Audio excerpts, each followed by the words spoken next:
ਤੁਸੀਂ ਦੇਖ ਰਹੇ ਹੋ ਜੀ ਪ੍ਰਾਈਮ ਏਸ਼ੀਆ ਟੀਵੀ। ਮੈਂ ਹਾਂ ਗੁਰਪ੍ਰੀਤ ਸੰਧਾਵਾਲੀਆ ਤੇ ਪ੍ਰੋਗਰਾਮ ਪ੍ਰਾਈਮ ਡਿਸਕਸ਼ਨ ਦੇ ਵਿੱਚ ਤੁਹਾਡਾ ਸਾਰਿਆਂ ਦਾ ਬਹੁਤ-ਬਹੁਤ ਧੰਨਵਾਦ। ਸਵਾਗਤ ਦੇ ਨਾਲ ਧੰਨਵਾਦ ਮੈਂ ਇਸ ਕਰਕੇ ਕਰ ਰਿਹਾ ਕਿਉਂਕਿ ਹੁਣ ਮੈਨੂੰ ਉਹ ਕਹਿਣਾ ਨਹੀਂ ਪੈਂਦਾ ਕਿ ਤੁਸੀਂ ਲਾਈਕ ਕਰੋ, ਹੁਣ ਤੁਸੀਂ ਆਪਣੇ ਆਪ ਕਰਨ ਲੱਗ ਪਏ ਹੋ।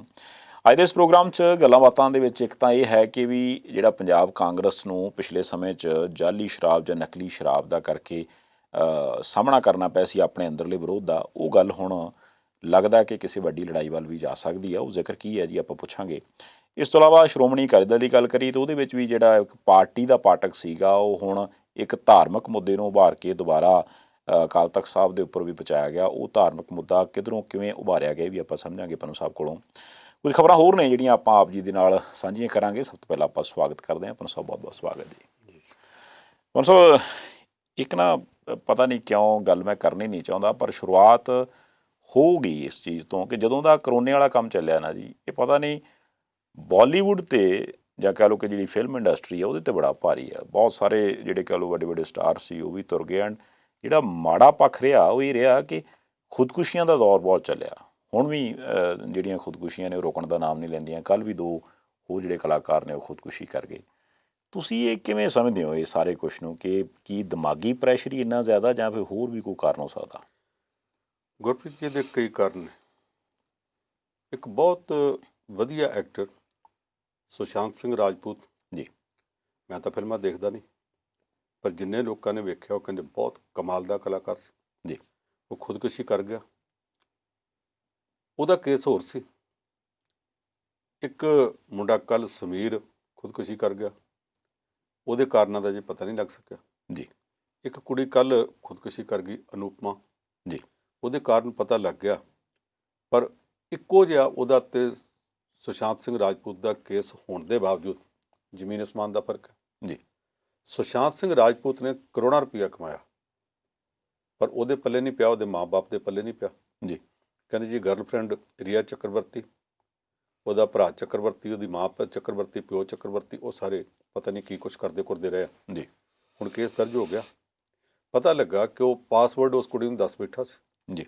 ਉਹ ਰਾਤ ਦਿਨ ਉਹਦੇ ਨਾਲ ਰਹਿੰਦੀ ਸੀ, ਅਕਾਊਂਟ ਵੀ ਆਪ ਆਪਰੇਟ ਕਰਦੀ ਸੀ ਔਰ ਆਪੇ ਹੀ ਉਹਨੇ ਅਕਾਊਂਟ ਦੇ ਵਿੱਚੋਂ ਇੱਧਰ ਉੱਧਰ ਟ੍ਰਾਂਸਫਰਾਂ ਕੀਤੀਆਂ, ਪੈਸਾ ਉੱਧਰ ਚਲਾ ਗਿਆ।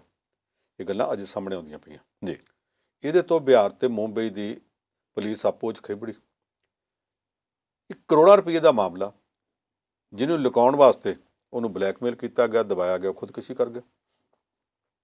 ਦੂਸਰਾ ਜਿਹੜੀ ਕੱਲ੍ਹ ਵਾਲੀ ਕੁੜੀ ਅਨੂਪਮਾ ਨੇ ਖੁਦਕੁਸ਼ੀ ਕੀਤੀ ਹੈ ਜੀ, ਬਹੁਤ ਖੂਬਸੂਰਤ ਔਰ ਬੜੀ ਹੋਣਹਾਰ ਦੱਸੀ ਜਾਂਦੀ ਸੀ। ਉਹਦਾ ਕੇਸ ਵੀ ਪੈਸੇ ਦਾ, ਪਰ ਫਰਕ ਇਹ ਆ ਕਿ ਉਹ ਕਰੋੜਾਂ ਦਾ ਸੀ ਜੀ। ਇਹ ਅੱਖਾਂ ਦਾ। ਇਸ ਕੁੜੀ ਨੂੰ ਕਿਸੇ ਨੇ ਕਹਿ ਕੇ ਕੰਪਨੀ 'ਚ 10,000 ਰੁਪਏ ਲਵਾਏ ਸੀ ਜੀ। ਅਜੇ ਨਵੀਂ ਕਲਾਕਾਰ ਸੀ, ਪੈਸੇ ਦੀ ਤੰਗੀ ਪਤਾ ਨਹੀਂ ਕਿੱਥੋਂ ਫੜ ਕੇ ਦਿੱਤੇ ਆ। ਜਿਹੜੇ ਨਵੇਂ ਕਲਾਕਾਰ ਆਉਂਦੇ ਆ ਉਹਨਾਂ ਨੂੰ ਉੱਥੇ ਝੁੱਗੀਆਂ 'ਚ, ਖੋਲੀਆਂ 'ਚ, ਬਸਤੀਆਂ 'ਚ ਰਹਿਣਾ ਪੈਂਦਾ ਜੀ। ਪੈਸੇ ਪੱਲੇ ਕੋਈ ਨਹੀਂ। ਕੰਪਨੀ ਨੇ ਆਖਿਆ ਦਸੰਬਰ 'ਚ ਦੇ ਦਿਆਂਗੇ। ਦਸੰਬਰ ਤੋਂ ਕਰਦਿਆਂ ਹੁਣ ਜਦੋਂ ਅਗਸਤ ਆ ਗਿਆ ਇਹਦੇ ਆਪਣੇ ਕੋਲ ਪੈਸੇ ਕੋਈ ਨਹੀਂ।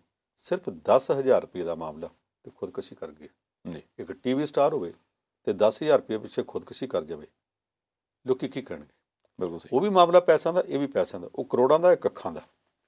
ਵਿਚਾਲੇ ਸਮੀਰ ਦੀ ਅਜੇ ਕਹਾਣੀ ਸਾਰੀ ਸਾਹਮਣੇ ਨਹੀਂ ਨਿਕਲੀ। ਇੱਕ ਕਾਰਨ ਤਾਂ ਇਹ ਹੈ। ਦੂਸਰਾ ਕਾਰਨ ਫਿਲਮ ਇੰਡਸਟਰੀ 'ਚ ਭਾਈ ਭਤੀਜਾਵਾਦ ਬਹੁਤ ਹੈ। ਜਿਹੜੇ ਉਹ ਪੁਰਾਣੇ ਕਲਾਕਾਰ ਨੇ ਜੀ, ਉਹਨਾਂ ਦਾ ਪੁੱਤਰ ਧੀ ਨਲਾਇਕ ਵੀ ਹੋਣ, ਆਉਂਦਿਆਂ ਚਾਂਸ ਮਿਲ ਜਾਂਦਾ ਜੀ। ਦੂਜੇ ਲੋਕ ਉਹਨਾਂ ਨਾਲੋਂ ਬਹੁਤ ਹੋਣਹਾਰ ਨੇ, ਲਾਈਨ 'ਚ ਲੱਗੇ ਹੁੰਦੇ, ਕੋਈ ਚਾਂਸ ਨਹੀਂ ਮਿਲਦਾ। ਹਰ ਇੱਕ ਦੇ ਤਰਲੇ ਕੱਢਦੇ ਆ, ਕਹਿੰਦੇ ਜੀ ਆਡੀਸ਼ਨ ਦਿਓ, ਟੈਸਟ ਲਵਾਂਗੇ, ਆਹ ਕਰਾਂਗੇ, ਉਹ ਕਰਾਂਗੇ ਜੀ। ਜਾਂਦੇ ਆ ਐਕਟਿੰਗ ਦਾ ਆਡੀਸ਼ਨ ਦੇਣ ਅਤੇ ਉੱਥੇ ਕਹਿੰਦੇ ਗਾਣਾ ਗਾ ਕੇ ਵਿਖਾ। ਖਾਸ ਤੌਰ 'ਤੇ ਜਿਹੜੀਆਂ ਕੁੜੀਆਂ ਉਹਨਾਂ ਨੂੰ ਸੈਕਸ ਦੇ ਪੱਖੋਂ ਬਹੁਤ ਐਕਸਪਲੈਟ ਕੀਤਾ ਜਾਂਦਾ ਜੀ। ਪਰ ਜਿਹੜੇ ਵੱਡੇ ਘਰਾਂ ਦੇ ਬੱਚੇ ਆ ਉਹਨਾਂ ਨੂੰ ਆਉਂਦਿਆਂ ਸਾਰੀ ਚਾਂਸ ਮਿਲ ਜਾਂਦਾ। ਕਈ ਉਹਨਾਂ 'ਚ ਇਹੋ ਜਿਹੇ ਆ ਜਿਹੜੇ 5-5, 7-7, 10-10 ਫਿਲਮਾਂ ਦੇ ਵਿੱਚ ਕੰਮ ਕਰਕੇ ਮੋਟੇ ਪੈਸੇ ਕਮਾ ਗਏ ਆ, ਸਾਰੀ ਉਮਰ ਸੌਖੇ ਰਹਿਣਗੇ। ਚੱਲ ਨਹੀਂ ਸਕੇ, ਸਾਈਡ 'ਤੇ ਹੋ ਗਏ। ਪਰ ਕੁਝ ਇਹਨਾਂ 'ਚੋਂ ਬਹੁਤ ਚੰਗੇ ਸੀ। ਔਰ ਕਰੀਨਾ ਕਪੂਰ ਹੈ, ਬਹੁਤ ਵਧੀਆ। ਕ੍ਰਿਸ਼ਨਾ, ਉਹ ਦੋਵੇਂ ਭੈਣਾਂ ਜਿਹੜੀਆਂ ਨੇ ਉਹ ਵਧੀਆ ਚੱਲੀਆਂ ਨੇ। ਪਰ ਸਾਰੇ ਕਲਾਕਾਰਾਂ ਦੇ ਪੁੱਤ ਧੀਆਂ ਤਾਂ ਚੰਗੇ ਨਹੀਂ ਗੇ। ਬਿਲਕੁਲ ਜੀ। ਇੱਥੇ ਕਈ ਵੱਡੇ ਵੱਡੇ ਨਾਇਕ ਤੋਂ ਵੀ ਮਹਾਨਾਇਕ ਨੇ, ਉਹਨਾਂ ਦੇ ਬੱਚਿਆਂ ਦਾ ਪੁੱਛ ਲਓ ਕੀ ਹਾਲਤ ਹੈ। ਬਿਲਕੁਲ। ਇਹ ਉਹਨੂੰ ਸਰ ਇਹ ਵੇਖੀਏ ਜਦੋਂ ਜਿਹੜੇ ਬਾਹਰੋਂ ਗਏ ਆ, ਅੱਜ ਕਿਸੇ ਵੀ ਇੰਡਸਟਰੀ 'ਚ ਸਾਡੇ ਪੱਤਰਕਾਰੀ ਸਮੇਤ, ਡਾਕਟਰੀ ਸਮੇਤ, ਵਕਾਲਤ ਸਮੇਤ, ਰਾਜਨੀਤੀ ਹੈ ਹੀ ਆ ਜੀ। ਵੀ ਇੱਥੇ ਲੀਡਰ ਦਾ ਪੁੱਤ ਹੋਵੇ ਤੇ 2 ਸਾਲਾਂ ਦਾ ਵੀ ਹੋਵੇ ਤਾਂ ਉਹਨੂੰ ਲੋਕੀ ਜੀ ਕਰਕੇ ਇਸ ਕਰਕੇ ਬੁਲਾਉਂਦੇ ਆ ਕਿ ਕੱਲ ਨੂੰ ਪਤਾ ਨਹੀਂ ਇਹਨੇ ਮੁੱਖ ਮੰਤਰੀ ਬਣ ਜਾਣਾ ਜੀ। ਉਹਨਾਂ ਦੇ ਘਰ ਮੰਤਰੀ ਤੇ ਮੁੱਖ ਮੰਤਰੀ ਜੰਮਦੇ ਨੇ। ਇਹ ਜਿਹੜਾ ਹੈਗਾ ਨਾ ਹਰ ਥਾਂ ਦੇ ਉੱਤੇ ਪਰਿਵਾਰਵਾਦ ਆ ਗਿਆ। ਫਿਲਮ ਇੰਡਸਟਰੀ 'ਚ ਟੀਵੀ ਇੰਡਸਟਰੀ ਵਿੱਚ ਵੀ ਬਹੁਤ ਜ਼ਿਆਦਾ। ਉਹਦਾ ਕਰਕੇ ਜਿੰਨੇ ਇਹ ਮੁੰਡੇ ਕੁੜੀਆਂ ਨਵੇਂ ਬਾਹਰੋਂ ਜਾ ਰਹੇ ਆ ਜੀ, ਜੇ ਇਹਨਾਂ 'ਚ ਕੋਈ ਚੱਜ ਦਾ ਵੀ ਹੁੰਦਾ ਉੱਭਰ ਵੀ ਪੈਂਦਾ ਤੇ ਉਹਨੂੰ ਪੈਰ ਪੈਰ ਤੇ ਇੰਨਾ ਤੰਗ ਕੀਤਾ ਜਾਂਦਾ, ਇੰਨਾ ਜ਼ਲੀਲ ਕੀਤਾ ਜਾਂਦਾ। ਸੁਸ਼ਾਂਤ ਦੇ ਮਾਮਲੇ 'ਚ ਤਾਂ ਸਾਫ਼ ਸੁਣਿਆ ਜਾ ਰਿਹਾ ਕਿ ਉਹਨੂੰ ਸਾਰੇ ਪਾਸਿਆਂ ਤੋਂ ਤੰਗ ਕੀਤਾ ਜਾ ਰਿਹਾ ਸੀ। ਇੱਕ ਦੋ ਉੱਥੇ ਇਹੋ ਜਿਹੇ ਨੇ ਕਲਾਕਾਰ, ਪ੍ਰੋਡਿਊਸਰ, ਡਾਇਰੈਕਟਰ ਜਿਹੜੇ ਹਰ ਇੱਕ ਦਾ ਜਲੂਸ ਕੱਢਦੇ ਆ ਜੀ। ਇੱਕ ਤਾਂ ਇਹੋ ਜਿਹਾ ਜਿਹੜਾ ਉਹ ਟੀਵੀ ਦੇ ਉੱਤੇ ਵੀ ਸ਼ੋਅ ਕਰਦਾ ਤੇ ਉਹਨੇ ਇੱਕ ਵਾਰੀ ਕ੍ਰਿਕਟ ਦੇ 2 ਖਿਡਾਰੀਆਂ ਦਾ ਇਹੋ ਜਿਹਾ ਜਲੂਸ ਕੱਢਿਆ ਸੀ ਕਿ ਉਹਨਾਂ ਨੂੰ ਟੀਮ 'ਚੋਂ ਬਾਹਰ ਕੱਢ ਦਿੱਤਾ ਗਿਆ ਸੀ। ਉਹਨਾਂ 'ਚ ਗਲੀ ਲਿਆ ਕੇ ਗੰਦ ਬਕਾ ਲਿਆ ਤੇ ਮੁੜ ਕੇ ਆਪ ਪਾਸੇ ਹੋ ਗਿਆ। ਇਹੋ ਜਿਹੇ ਕੰਮ ਵੀ ਕਰਦਾ। ਇਹੋ ਜਿਹੇ ਲੋਕ ਵੀ ਉੱਥੇ ਬੈਠੇ ਨੇ ਜਿਹੜੇ ਬਹੁਤ ਜ਼ਲੀਲ ਕਿਸਮ ਦੇ ਆ ਤੇ ਲੋਕਾਂ ਨੂੰ ਜ਼ਲੀਲ ਕਰਦੇ ਆ। ਉਹਦਾ ਕਰਕੇ ਇਹ ਨਵੇਂ ਉੱਭਰਦੇ ਮੁੰਡੇ ਕੁੜੀਆਂ, ਕੱਲਾ ਕਰੋਨਾ ਦੀ ਗੱਲ ਨਹੀਂ ਕਿ ਕਰੋਨਾ ਦਾ ਤਾਂ ਇੱਕ ਸੰਕਟ ਹੈ ਜੀ, ਉਹ ਕਿਸਾਨ ਤੇ ਵੀ ਹੈ, ਰੇਹੜੀ ਵਾਲੇ ਮਜ਼ਦੂਰ ਦੇ ਉੱਤੇ ਵੀ ਹੈ, ਜਿਹੜਾ ਲੋਕਾਂ ਨੇ ਦਿਹਾੜੀਆਂ ਕਰਦਾ ਜਾ ਕੇ ਬਿਲਡਿੰਗਾਂ ਦੇ ਉੱਤੇ 5ਵੀਂ 8ਵੀਂ ਮੰਜ਼ਿਲ ਦੇ ਉੱਤੇ ਇੱਟਾਂ ਢੋਂਦਾ, ਉਹਦੇ ਉੱਤੇ ਵੀ ਸੰਕਟ ਹੈ। ਦੁਕਾਨਦਾਰ ਤੇ ਵੀ ਸੰਕਟ ਹੈ, ਟੀਚਰ ਦੇ ਉੱਤੇ ਵੀ ਸੰਕਟ ਹੈ, ਸਾਰਿਆਂ ਤੇ ਹੈ, ਕਾਰਖਾਨੇਦਾਰ ਤੇ ਵੀ ਸੰਕਟ ਹੈ। ਪਰ ਇਹਨਾਂ ਦਾ ਸੰਕਟ ਵੱਖਰੀ ਕਿਸਮ ਦਾ, ਉਹ ਸੰਕਟ ਦਾ ਕਰਕੇ ਖੁਦਕੁਸ਼ੀਆਂ ਹੋ ਰਹੀਆਂ, ਫਿਲਮ ਲਾਈਨ ਬਦਨਾਮ ਹੋ ਰਹੀ ਹੈ ਜੀ।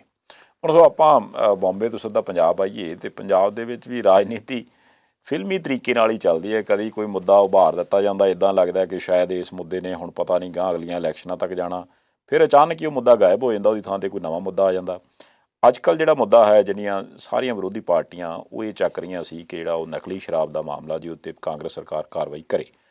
ਫਿਰ ਉਹੀ ਮੁੱਦਾ ਕਾਂਗਰਸ ਪਾਰਟੀ ਦੇ ਅੰਦਰੋਂ 2 ਲੀਡਰਾਂ ਨੇ ਚੱਕ ਲਿਆ, ਸਰਦਾਰ ਪ੍ਰਤਾਪ ਸਿੰਘ ਬਾਜਵਾ ਤੇ ਸ਼ਮਸ਼ੇਰ ਸਿੰਘ ਦੂਲੋ ਹੋਰਾਂ ਨੇ। ਹੁਣ ਉੱਥੇ ਜਿਹੜਾ ਮਾਮਲਾ ਚੱਲ ਪਿਆ, ਉਹ ਇੱਕ ਦੂਜੇ ਨੂੰ ਹੁਣ ਇਹ ਬੜਕਾ ਮਾਰਨ ਤੇ ਆ ਗਿਆ ਕਿ ਕੌਣ ਹੁੰਦਾ ਮੈਨੂੰ ਪਾਰਟੀ 'ਚੋਂ ਕੱਢਣ ਵਾਲਾ।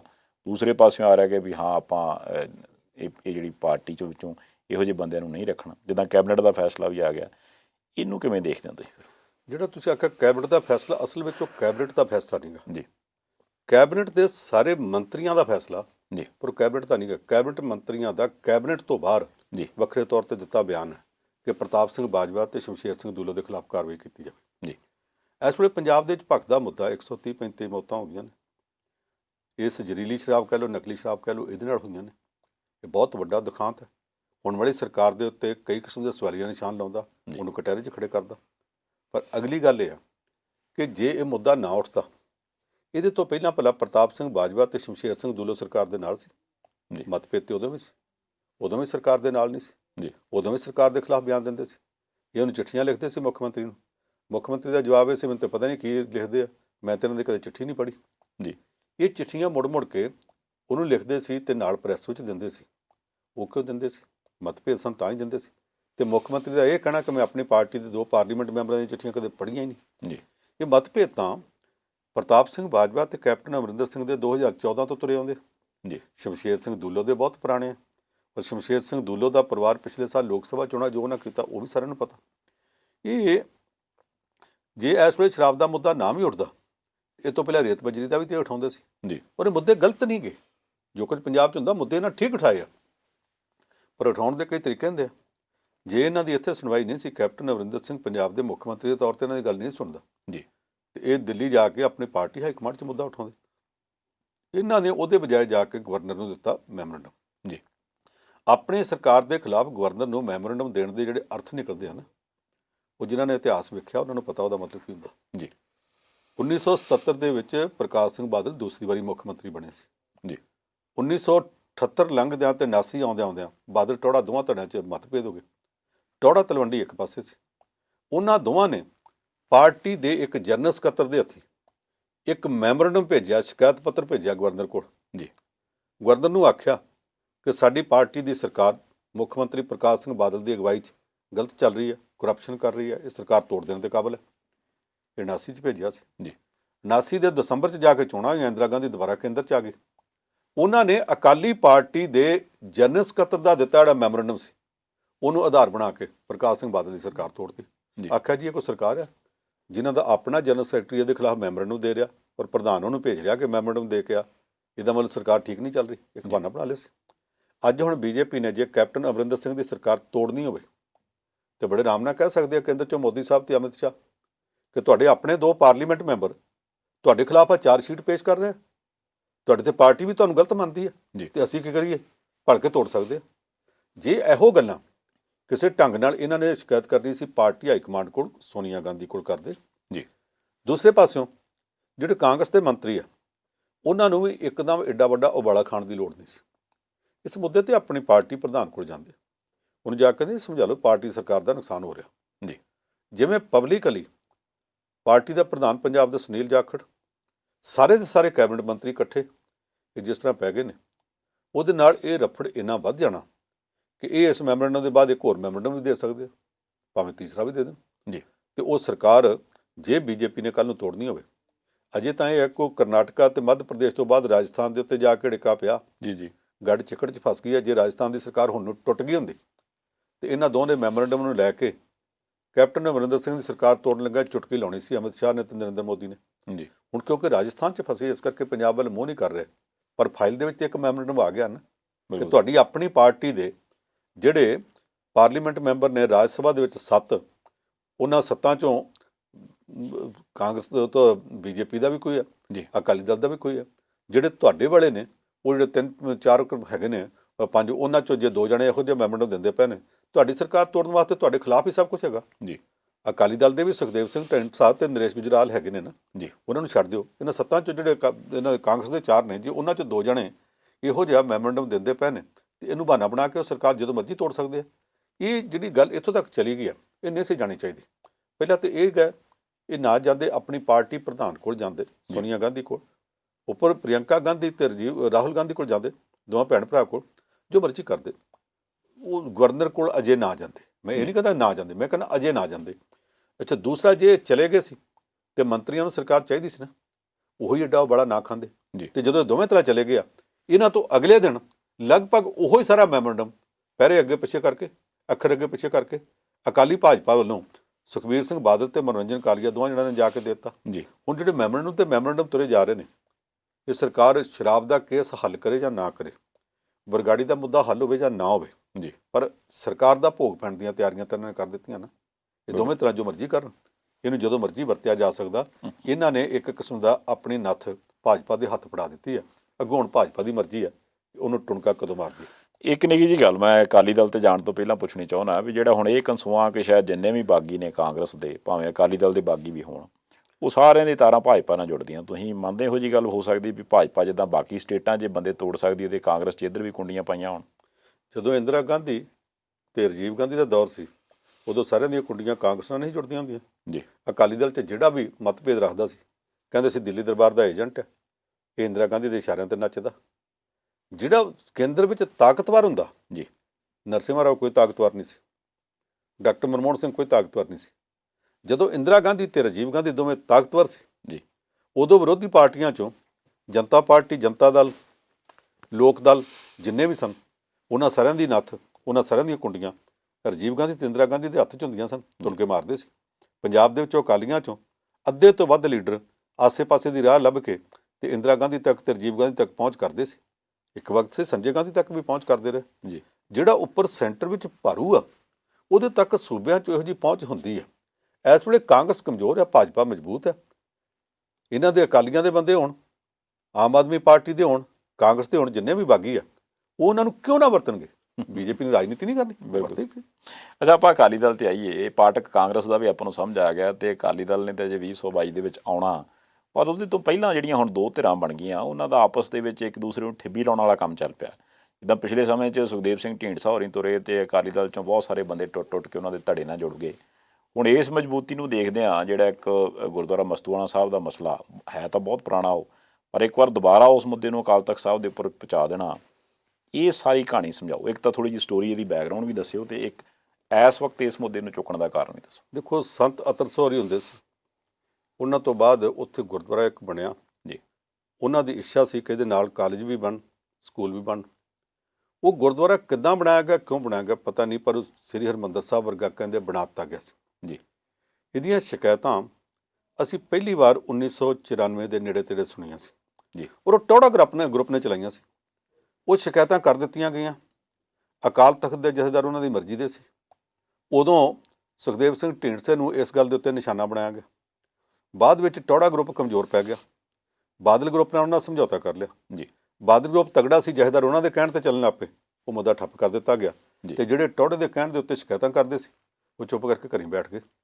ਫਿਰ ਜਦੋਂ ਟੌੜਾ ਗਰੁੱਪ ਭਾਰੂ ਹੋਇਆ ਵੱਖਰਾ ਹੋਇਆ ਭਾਈ ਰਣਜੀਤ ਸਿੰਘ ਨੂੰ ਅੱਗੇ ਲਾਇਆ ਉਹਨਾਂ ਫਿਰ ਸ਼ਿਕਾਇਤ ਕਰਵਾ ਲਈ ਉਹ ਸ਼ਿਕਾਇਤ ਇਹਨਾਂ ਦੇ ਖਿਲਾਫ ਗਈ ਉਹਨਾਂ ਨੇ ਰਣਜੀਤ ਸਿੰਘ ਨੂੰ ਲਾਤਾ ਸ਼੍ਰੋਮਣੀ ਕਮੇਟੀ ਦਾ ਪ੍ਰਧਾਨ ਵੀ ਟੌੜੇ ਨੂੰ ਲਾ ਕੇ ਤੇ ਟੌੜਾ ਸਾਹਿਬ ਦੀ ਥਾਂ ਦੇ ਉੱਤੇ ਬੀਬੀ ਜਗੀਰ ਕੌਰ ਬਣਾਤੀ ਜੀ ਤੇ ਬੀਬੀ ਜਗੀਰ ਕੌਰ ਬਾਦਲ ਸਾਹਿਬ ਤੇ ਸੁਖਦੇਵ ਸਿੰਘ ਢੀਂਡਸਾ ਇਕੱਠੇ ਸੀ ਉਹ ਮੁੱਦਾ ਫਿਰ ਫਰਿੱਜ 'ਚ ਲੱਗ ਗਿਆ ਜੀ ਉਦੋਂ ਬਾਅਦ ਕਿੰਨੇ ਚਿਰ ਤੱਕ ਇਹ ਮੁੱਦਾ ਡੁੱਬਿਆ ਰਿਹਾ ਜਦੋਂ ਸੁਖਦੇਵ ਸਿੰਘ ਢੀਂਡਸਾ ਤੇ ਪ੍ਰਕਾਸ਼ ਸਿੰਘ ਬਾਦਲ ਵੱਖੋ ਵੱਖ ਹੋਏ ਜਿਹੜੇ ਬੰਦੇ ਅੱਗੇ ਜਥੇਦਾਰ ਟੌੜਾ ਦੇ ਕਹਿਣ ਦੇ ਉੱਤੇ ਸੁਖਦੇਵ ਸਿੰਘ ਢੀਂਡਸਾ ਦੇ ਖਿਲਾਫ ਬੋਲਦੇ ਹੁੰਦੇ ਸੀ ਤੇ ਕਹਿੰਦੇ ਸੀ ਕਿ ਢੀਂਡਸਾ ਦੇ ਖਿਲਾਫ ਕਾਰਵਾਈ ਕਰਨੀ ਤੇ ਬਾਦਲ ਕਰ ਨਹੀਂ ਦਿੰਦੇ ਬੰਦੇ ਉਹੀ ਆ ਉਹਨਾਂ ਨੂੰ ਹੁਣ ਬਾਦਲ ਗਰੁੱਪ ਵਾਲੇ ਪਾਸੋਂ ਸ਼ਾਇਦ ਮਿਲਣ ਲੱਗ ਪਈ ਆ ਇਹਦੇ ਦੌਰਾਨ ਇੱਕ ਵਾਰੀ ਸਿੰਘ ਸਾਹਿਬਾਨ ਨੇ ਅਕਾਲ ਤਖਤ ਸਾਹਿਬ ਤੋਂ ਫੈਸਲਾ ਕਰ ਦਿੱਤਾ ਜੀ ਕਿ ਉਹ ਗੁਰਦੁਆਰਾ ਸ੍ਰੀ ਹਰਿਮੰਦਰ ਸਾਹਿਬ ਵਰਗਾ ਨਹੀਂ ਬਣ ਸਕਦਾ ਜੇ ਬਣਾਇਆ ਗਿਆ ਤੇ ਗਲਤ ਹੈ ਉਹਦੀ ਦਿੱਖ ਬਦਲੀ ਜਾਵੇ ਇਹ ਕਹਿੰਦੇ ਅਸੀਂ ਮੋਡੀਫਾਈ ਕਰ ਦਿੱਤਾ ਜੋ ਕੋਈ ਸ਼੍ਰੋਮਣੀ ਕਮੇਟੀ ਦੀ ਟੀਮ ਆਈ ਸੀ ਉਹਨਾਂ ਨੇ ਆ ਕੇ ਦੱਸਿਆ ਅਸੀਂ ਬਦਲ ਦਿੱਤਾ ਜੀ ਹੋਰ ਉਹ 'ਚ ਕੀ ਬਦਲਣਾ ਢੀਂਡਸਾ ਸਾਹਿਬ ਕਹਿੰਦੇ ਜੀ ਮੈਂ ਤੇ ਉਹ ਟਰਸਟ ਵਿੱਚ ਵੀ ਨਹੀਂ ਬਦਲਣ ਵਾਲਿਆਂ ਨੇ ਬਦਲਿਆ ਹੋਊਗਾ ਮੈਨੂੰ ਕੀ ਕਹਿੰਦੇ ਹੋ ਜੇ ਇਹਨਾਂ ਦੇ ਬੰਦੇ ਵੀ ਹੋਣ ਇਹ ਆਪ ਵਿੱਚ ਨਾ ਹੋਵੇ ਤੇ ਇਹਦੇ ਖਿਲਾਫ ਕਿੱਦਾਂ ਕਾਰਵਾਈ ਹੋ ਜਾਏਗੀ ਜੀ ਜਿਹੜੀ ਉਦੋਂ ਕਮੇਟੀ ਆਈ ਸੀ ਜਿਹੜੇ ਸਿੰਘ ਸਾਹਿਬ ਆਏ ਸੀ ਉੱਥੋਂ ਹੋ ਕੇ ਵੇਖ ਕੇ ਚਲੇ ਗਏ ਜਿੰਨਾ ਚਿਰ ਤੱਕ ਤਾਂ ਬਾਦਲ ਗਰੁੱਪ ਤੇ ਢੀਂਡਸਾ ਗਰੁੱਪ ਇਕੱਠੇ ਰਹਿਣ ਉਹਨਾਂ ਚਿਰ ਤੱਕ ਨਾ ਸਿੰਘ ਸਾਹਿਬ ਨਾ ਧਰਮ ਪ੍ਰਚਾਰ ਕਮੇਟੀ ਨਾ ਸ਼੍ਰੋਮਣੀ ਕਮੇਟੀ ਦੀ ਕੋਈ ਸਬ ਕਮੇਟੀ ਕਿਸੇ ਕਿਸਮ ਦੀ ਕਾਰਵਾਈ ਕਰਦੀ ਨਹੀਂ ਪਰ ਜਦੋਂ ਬਾਦਲ ਢੀਂਡਸਾ ਗਰੁੱਪ ਅੱਡ ਹੋ ਜਾਣ ਜਾਂ ਬਾਦਲ ਟੌੜਾ ਗਰੁੱਪ ਅੱਡ ਹੋਏ ਸੀ ਤੇ ਬਾਦਲ ਢੀਂਡਸਾ ਇਕੱਠੇ ਸੀ ਉਦੋਂ ਟੌੜਾ ਗਰੁੱਪ ਨੇ ਕਹਿ ਕੇ ਸ਼ਿਕਾਇਤ ਕਰਾਈ ਸੀ ਹੁਣ ਬਾਦਲ ਢੀਂਡਸਾ ਗਰੁੱਪ ਅੱਡੋ ਅੱਡ ਤੇ ਇਸ ਵੇਲੇ ਦੇ ਜਥੇਦਾਰ ਤੇ ਸਿੰਘ ਸਾਹਿਬਾਨ ਤੱਕ ਬਾਦਲ ਗਰੁੱਪ ਦੀ ਪਹੁੰਚ ਜੀ ਆ ਪਤਾ ਲੱਗ ਹੀ ਗਿਆ ਸੁੱਚਾ ਹੋ ਲੰਗਾ ਦੇ ਮਾਮਲੇ 'ਚ ਕੀ ਡਰਾਮਾ ਹੋਇਆ ਵੀ ਉਹਦੇ ਤੋਂ ਬਹਾਨੇ ਨਾਲ ਅੰਮ੍ਰਿਤ ਛਕਵਾ ਲਿਆ ਗਿਆ ਜੀ ਜਿਹੜੇ ਛਕਾਉਣ ਵਾਲੇ ਸੀ ਉਹਨਾਂ ਨੂੰ ਤਨਖਾਹੀਆ ਕਰਾਰ ਦੇ ਦਿੱਤਾ ਉਹਨੂੰ ਇੱਕ ਤਰ੍ਹਾਂ ਨਾਲ ਪਿਛਲੇ ਦਰਵਾਜ਼ਿਓਂ ਅੰਮ੍ਰਿਤ ਛਕਾ ਕੇ ਤੇ ਬਹਾਲ ਕਰ ਲਿਆ ਉਹ ਸਾਰਾ ਕੁਝ ਜੋ ਹੋ ਰਿਹਾ ਉਸ ਤੋਂ ਬਾਅਦ ਅਕਾਲ ਤਖਤ ਦੇ ਬਾਰੇ 'ਚ ਹੁਣ ਕਿਸੇ ਨੂੰ ਭੁਲੇਖਾ ਨਹੀਂ ਕਿ ਰਾਜਨੀਤੀ ਵਾਸਤੇ ਵਰਤਣ ਵਾਲੇ ਵਰਤਦੇ ਆ ਤੇ ਜਿਹੜੇ ਉੱਥੇ ਬੈਠੇ ਆ ਉਹ ਇਸ ਗੱਲ 'ਚ ਖੁਸ਼ੀ ਮਹਿਸੂਸ ਕਰਦੇ ਆ ਕਿ ਅਸੀਂ ਇਹਨਾਂ ਦੇ ਨਾਲ ਤੁਰਨਾ ਆਹ ਹੁਣ ਜਿਹੜੀ ਸ਼ਿਕਾਇਤ ਕੀਤੀ ਗਈ ਹੈ ਸੁਖਦੇਵ ਸਿੰਘ ਢੀਂਡਸੇ ਦੇ ਖਿਲਾਫ ਜੀ ਇਹ ਸ਼ਿਕਾਇਤ ਦੇ ਪਿੱਛੇ ਧਾਰਮਿਕ ਕਾਰਨ ਉਹ ਜੋ ਮਰਜ਼ੀ ਗਣਾਈ ਜਾਣ ਪਰ ਇਹ ਤਾਂ ਹਰ ਇੱਕ ਨੂੰ ਪਤਾ ਕਿ 1994 ਤੋਂ ਬਾਅਦ ਕਿੰਨੀ ਵਾਰੀ ਇਹ ਮੁੱਦਾ ਚੁੱਕਿਆ ਗਿਆ ਕਿੰਨੀ ਵਾਰੀ ਇਹ ਮੁੱਦਾ ਠੱਪਿਆ ਗਿਆ ਜਦੋਂ ਲੋੜ ਪੈਂਦੀ ਮੁੱਦਾ ਚੁੱਕ ਲੈਂਦੇ ਆ ਜਦੋਂ ਲੋੜ ਪੈਂਦੀ ਮੁੱਦਾ ਠੱਪ ਕਰ ਦਿੰਦੇ ਆ ਇਹ ਮੁੱਦਾ ਜੇ ਧਾਰਮਿਕ ਆ ਤੇ ਫਿਰ ਚੁੱਕ ਕੇ ਠੱਪ ਕਿਉਂ ਕਰਦੇ ਆ ਜੀ ਤੇ ਜੇ ਧਾਰਮਿਕ ਨਹੀਂ ਸਿਆਸੀ ਆ ਤੇ ਫਿਰ ਇਸ ਮੁੱਦੇ ਦਾ ਕੋਈ ਮਤਲਬ ਨਹੀਂ ਰਹਿ ਜਾਂਦਾ ਬਿਲਕੁਲ ਲੋਕਾਂ ਦੇ ਸਾਹਮਣੇ ਗੱਲ ਤਾਂ ਸਾਰੀ ਹੋਣੀ ਚਾਹੀਦੀ ਹੈ ਇੱਕ ਚੀਜ਼ ਪੰਜ ਸਾਹਿਬ ਸਮਝਾਇਓ ਕਿ ਜਥੇਦਾਰ ਜਿਹੜੇ ਹੁਣ ਇਸ ਵਕਤ ਕਾਰਜਕਾਰੀ ਨੇ ਗਿਆਨੀ ਹਰਪ੍ਰੀਤ ਸਿੰਘ ਹੋਰੀ ਜਦੋਂ ਆਏ ਸੀ ਉਦੋਂ ਉਹਨਾਂ ਦੇ ਫੈਸਲੇ ਜਾਂ ਉਹਨਾਂ ਦੀ ਬੋਲਚਾਲ ਜਿਹੜੀ ਸੀਗੀ ਉਹ ਨਿਰਪੱਖ ਜਾਪਦੀ ਸੀ ਪਰ ਪਿਛਲੇ ਸਮੇਂ ਜੋ ਕੁਝ ਹੋਇਆ ਉਹਦੇ ਤੋਂ ਹੌਲੀ ਪ੍ਰਭਾਵ ਇੱਦਾਂ ਤਾਂ ਨਹੀਂ ਜਾ ਰਿਹਾ ਕਿ ਸ਼ਾਇਦ ਗਿਆਨੀ ਗੁਰਬਚਨ ਸਿੰਘ ਵਾਂਗੂ ਹੌਲੀ ਇਹਨਾਂ ਨੂੰ ਵੀ ਉਸੇ ਤਰ੍ਹਾਂ ਦਾ ਹੀ ਕਰ ਦਿੱਤਾ ਜਾਊ ਹਿੰਦੀ ਦੀਆਂ ਅਖਬਾਰਾਂ ਉੱਥੇ ਬੈਠੇ ਪੱਤਰਕਾਰਾਂ ਨੂੰ ਅਕਾਲ ਤਖਤ ਤੇ ਅਕਾਲੀ ਪਾਰਟੀ ਦਾ ਫਰਕ ਨਹੀਂ ਪਤਾ ਜੀ ਉਹਨਾਂ 'ਚੋਂ ਅੱਧੇ ਆ ਜਿਹੜੇ ਪਤਾ ਨਹੀਂ ਗਲਤੀ ਨਾਲ ਉਹਨਾਂ ਤੋਂ ਲਿਖਿਆ ਜਾਂਦਾ ਕਿ ਜਾਣ ਕੇ ਲਿਖਦੇ ਆ ਅਕਾਲ ਤਖਤ ਨੂੰ ਕਈ ਵਾਰੀ ਅਕਾਲੀ ਤਖਤ ਲਿਖ ਦਿੰਦੇ ਆ ਜੀ ਅਸੀਂ ਸਮਝਦੇ ਹਾਂ ਕੋਈ ਗਲਤ ਕਰਦੇ ਆ ਪਰ ਇਹ ਸੱਚੀ ਗੱਲ ਹੈ ਕਿ ਅਕਾਲ ਤਖਤ ਨੂੰ ਜਿੰਨੀ ਵਾਰੀ ਅਕਾਲੀ ਦਲ ਨੇ ਵਰਤਿਆ ਜਿਵੇਂ ਉੱਥੇ ਜਥੇਦਾਰ ਮਰਜ਼ੀ ਦੇ ਬਿਠਾ ਕੇ ਅੱਧੀ ਰਾਤ ਸਰਕਟ ਹਾਊਸ 'ਚ ਫੈਸਲਾ ਕਰਕੇ ਸਵੇਰੇ ਨਵਾਂ ਜਥੇਦਾਰ ਉੱਥੇ ਬਿਠਾਤਾ ਜੀ ਬਗੈਰ ਕਿਸੇ ਤਿਆਰੀ ਤੋਂ ਬਗੈਰ ਕਿਸੇ ਨੂੰ ਦੱਸਿਆ ਤੇ ਪਹਿਲੇ ਨੂੰ ਉੱਥੇ ਵੜਨ ਤੋਂ ਅਗਲੇ ਪਾਸੇ ਪੁਲਿਸ ਲਾ ਕੇ ਰੋਕ ਦਿੱਤਾ ਗਿਆ ਕਿ ਤੂੰ ਨਹੀਂ ਅੰਦਰ ਜਾ ਸਕਦਾ ਜੋ ਉੱਥੇ ਬਣਿਆ ਪਿਆ ਉਹਦੇ 'ਚ ਜੇ ਜਥੇਦਾਰਾਂ ਦੀ ਇਹੋ ਜਿਹੀ ਹਾਲਤ ਹੈ ਤੇ ਗਿਆਨੀ ਹਰਪ੍ਰੀਤ ਸਿੰਘ ਜਦੋਂ ਆਏ ਸੀ ਉਦੋਂ ਜਾਪਦਾ ਸੀ ਕਿ ਥੋੜ੍ਹਾ ਬਹੁਤ ਪੜ੍ਹਿਆ ਲਿਖਿਆ ਆਦਮੀ ਹੈ ਚੱਜ ਨਾਲ ਫੈਸਲੇ ਕਰੂ ਜੀ ਪਰ ਤਜਰਬੇ ਨੇ ਦੱਸਿਆ ਕਿ ਮਾਈਟ ਇਜ਼ ਰਾਈਟ ਉਹ ਜਿਹੜਾ ਤੁਲਸੀ ਨੇ ਕਹੇ ਨਾ ਸਮਰੱਥ ਕੋ ਨਹੀਂ ਦੋਸ ਗੁਸਾਈ ਜਿਹੜਾ ਤਾਕਤਵਰ ਹੈ ਉਹਦੇ ਸਾਹਮਣੇ ਖਲੋਣਾ ਬਹੁਤ ਔਖਾ ਹੁੰਦਾ ਬਿਲਕੁਲ ਇਸ ਕਰਕੇ ਜਥੇਦਾਰ ਸਾਹਿਬ ਦੇ ਹੋਣ ਵਾਲੇ ਜਿੰਨੇ ਕੁ ਫੈਸਲੇ ਆ ਜਿੰਨੇ ਕੁ ਕਦਮ ਹੈ ਜੋ ਕੁਝ ਬੋਲਦੇ ਆ ਜਾਂ ਬਗੈਰ ਬੋਲਿਆ ਤਾਂ ਜਿਵੇਂ ਕਈ ਵਾਰ ਉਹ ਜਾਣ ਬੁੱਝ ਕੇ ਚੁੱਪ ਰਹਿੰਦੇ ਆ ਉਹਦਾ ਕਰਕੇ ਪਤਾ ਹੀ ਆ ਕਿ ਹੁਣ ਉੱਥੇ ਕੀ ਹੋ ਰਿਹਾ ਮਤਲਬ ਆਪਾਂ ਕੇਂਦਰ ਦੀ ਗੱਲ ਕਰਨੀ ਆ ਪਿਛਲੇ ਸਮੇਂ ਦੇ ਵਿੱਚ ਚਾਈਨਾ ਨੇ ਜੋ ਕੁਝ ਕੀਤਾ ਉਹ ਕਿਸੇ ਤੋਂ ਲੁਕਿਆ ਨਹੀਂ ਪਰ ਭਾਰਤ ਵਾਲੇ ਪਾਸਿਓਂ ਜਾਂ ਪ੍ਰਧਾਨ ਮੰਤਰੀ ਸਾਹਿਬ ਵੱਲੋਂ ਕਦੀ ਵੀ ਇਹ ਚੀਜ਼ ਐਕਸੈਪਟ ਨਹੀਂ ਸੀ ਕੀਤੀ ਗਈ ਕਿ ਚਾਈਨਾ ਨੇ ਕੋਈ ਅੱਗੋਂ ਸਰਹੱਦ ਲੰਘੀ ਆ ਜਾਂ ਉਹ ਅੱਗੇ ਵਧਿਆ ਜਾਂ ਜਿਹਨੂੰ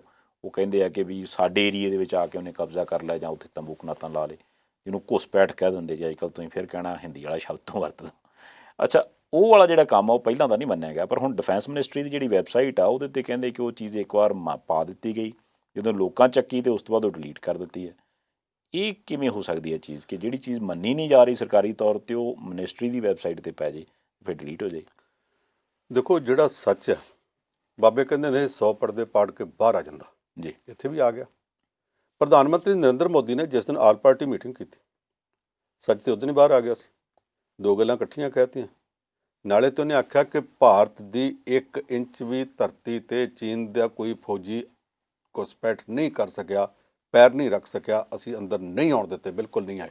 ਜੀ ਤੇ ਨਾਲ ਹੀ ਇਹ ਕਹਿਤਾ ਕਿ ਉਹ ਜਿੱਥੇ ਆ ਗਏ ਸਨ ਉਹ ਸਾਡੇ ਬਹਾਦਰ ਫੌਜੀਆਂ ਨੇ ਆਪਣੀਆਂ ਸ਼ਹਾਦਤ ਦੇ ਕੇ ਉਹਨਾਂ ਨੂੰ ਵਾਪਸ ਕੱਢਿਆ ਔਰ ਬੜੀ ਦੇਸ਼ ਖਾਤਰ ਕੁਰਬਾਨੀ ਕੀਤੀ। ਜੇ ਉਹ ਆਏ ਨਹੀਂ ਸਨ ਤੇ ਫਿਰ ਸਾਡੇ ਫੌਜੀ ਕੀ ਉਹਨਾਂ ਦੀ ਹੱਦ 'ਚ ਜਾ ਕੇ ਲੜੇ ਸੀ? ਜੀ ਇਹ ਕਹਿਣਾ ਕਿ ਸਾਡੀ ਹੱਦ 'ਚ ਜਿੱਥੇ ਆਏ ਸਨ ਸਾਡੇ ਫੌਜੀਆਂ ਨੂੰ ਉਹਨੂੰ ਕੁੱਟ ਕੇ ਕੱਢਿਆ, ਭਾਵੇਂ ਇਹਦੇ ਵਾਸਤੇ 20 ਜਵਾਨਾਂ ਨੂੰ ਸ਼ਹਾਦਤ ਦੇਣੀ ਪਈ, ਤੇ ਨਾਲ ਹੀ ਕਹਿਣਾ ਉਹ ਆਏ ਨਹੀਂ ਸਨ। ਜੀ ਇਹ ਗੱਲਾਂ ਤਾਂ ਦੋਵੇਂ ਉਦੋਂ ਸਾਫ਼ ਹੋ ਗਈਆਂ ਸੀ। ਇਹਦੇ ਤੇ ਰੌਲਾ ਪਿਆ।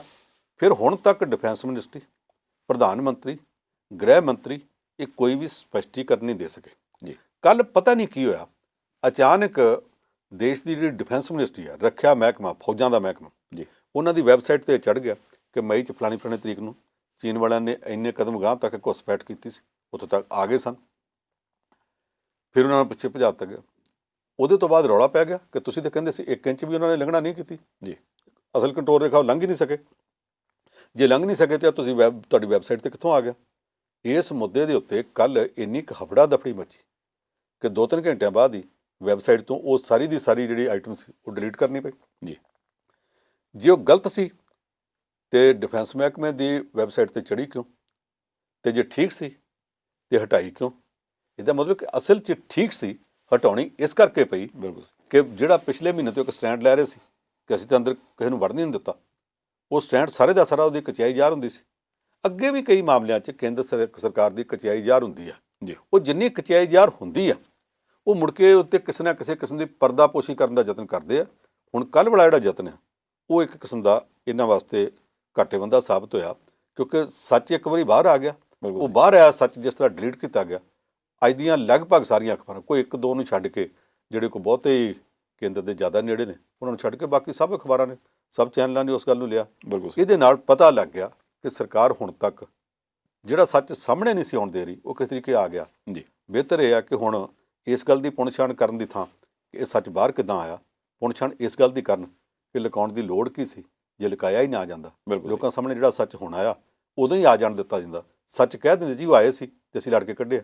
ਇਹ ਕਹਿਣਾ ਕਿ 1 ਇੰਚ ਵੀ ਨਹੀਂ ਆਉਣ ਦਿੱਤੇ ਤੇ ਫਿਰ ਅਸੀਂ ਕੁੱਟ ਕੇ ਕੱਢਿਆ। ਜੇ ਇਹ ਆਉਣ ਵੀ ਨਹੀਂ ਦਿੱਤੇ ਤੇ ਕੁੱਟ ਕੇ ਕਿੱਥੋਂ ਕੱਢਿਆ? ਬਿਲਕੁਲ ਸਹੀ। ਪਵਨ ਸਾਹਿਬ ਤੁਸੀਂ ਸਮਾਂ ਕੱਢਿਆ, ਬਹੁਤ ਧੰਨਵਾਦ। ਇਸ ਦੇ ਨਾਲ ਹੀ ਇਸ ਪ੍ਰੋਗਰਾਮ ਨੂੰ ਆਪਾਂ ਇੱਥੇ ਸਮਾਪਤ ਕਰਦੇ ਹਾਂ ਜੀ। ਆਪਣੀ ਫੀਡਬੈਕ ਸਾਡੇ ਤੱਕ ਪਹੁੰਚਾਉਂਦੇ ਰਹਿਣਾ ਤੇ ਦੇਖਦੇ ਰਹਿਣਾ ਪ੍ਰਾਈਮ ਏਸ਼ੀਆ TV, ਤੁਹਾਡਾ ਆਪਣਾ, ਤੁਹਾਡੇ ਲਈ।